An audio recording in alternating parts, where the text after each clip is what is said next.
नमस्कार. आपल्या सगळ्यांचे सोशल महाराष्ट्र न्यूज चॅनलमध्ये हार्दिक स्वागत. चला वळूया तर एका नवीन बातमीकडे. आजची बातमी. आज दिनांक 29 रोजी कापडणे गावातील छत्रपती शिवाजी महाराज चौक येथे कापडणेकर गावकऱ्यांना शुद्ध पाणी मिळावे यासाठी सर्व कापडणेकर जनतेने थाळीनाद आंदोलन केले.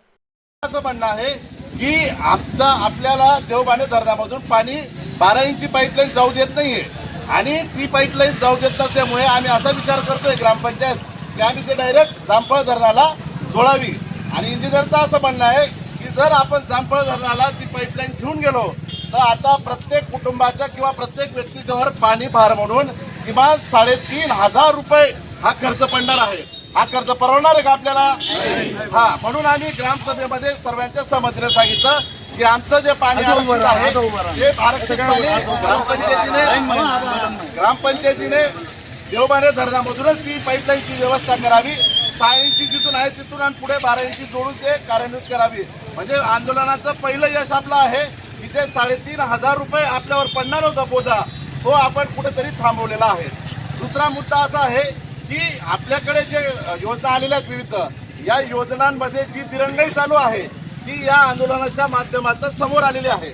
म्हणजे पाईपलाईन गावामध्ये पूर्ण झालेली नाहीये, बाकी ठिकाणी पाईपलाईन टाकलेली ती पाईपलाईन अत्यंत निकृष्ट दर्जाची आहे.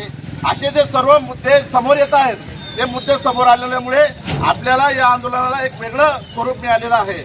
आणि मागच्या वेळेस पाण्याच्या टाकीवर जे शिष्टमंडळ ग्रामपंचायतीचं आलेलं होतं त्या शिष्टमंडळानं आम्हाला ग्वाही दिली होती की आम्ही येणाऱ्या 15 दिवसामध्ये जो फिल्टर प्लॅन 17 लाखाचा काढलेला आहे आणि तो आता जिल्हा परिषदमध्ये पडून आहे तो आम्ही कार्यान्वित करू बा. पण मला काल पत्र आलेलं होतं, त्या पत्रामध्ये ग्रामीण पाणी पुरवठा विभागाच्या लोकांनी असं म्हटलेलं होतं की सदर प्लॅन आपण कार्यान्वित करावा. पण त्यांचं तोंडी उत्तर असं आहे की सदर फिल्टर प्लॅन हा अत्यंत निकृष्ट दर्जाचा आहे, तो जर तुम्ही रिपेअर करायला गेले तर तुमच्या तेवढ्याच पैशामध्ये नवीन फिल्टर प्लॅन बसून जाईल असं त्यांचं म्हणणं आहे. म्हणजे 17 लाख देखील आपले पाण्यामध्ये गेलेले आहेत अशी परिस्थिती आहे.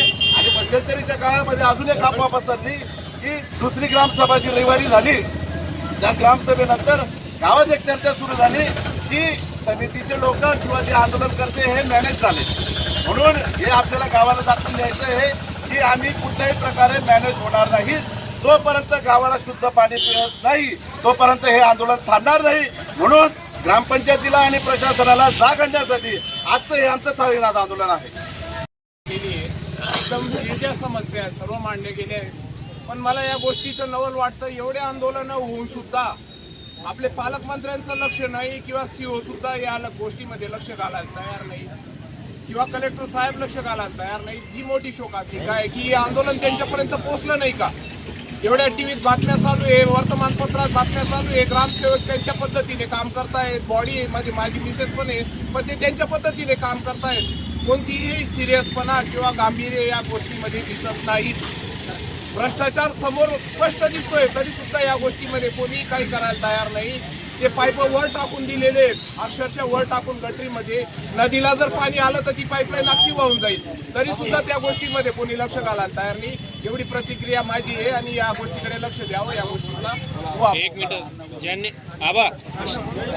ज्यांनी योजना मंजूर करून आणलेली, ज्यांनी योजना मंजूर करण्याचं श्रेय घेत आहेत ते का बरं येत नाही तिथं? जे घेत असतील जे लोक श्रेय घेत असतील बॅनर लावले त्यांनी, आता कसं काय ते पुढे येत नाही. बातमी आवडल्यास चॅनलला लाईक व सबस्क्राईब करा व दररोज अशा नवनवीन बातम्या पाहण्यासाठी चॅनलला फॉलो करा. धन्यवाद.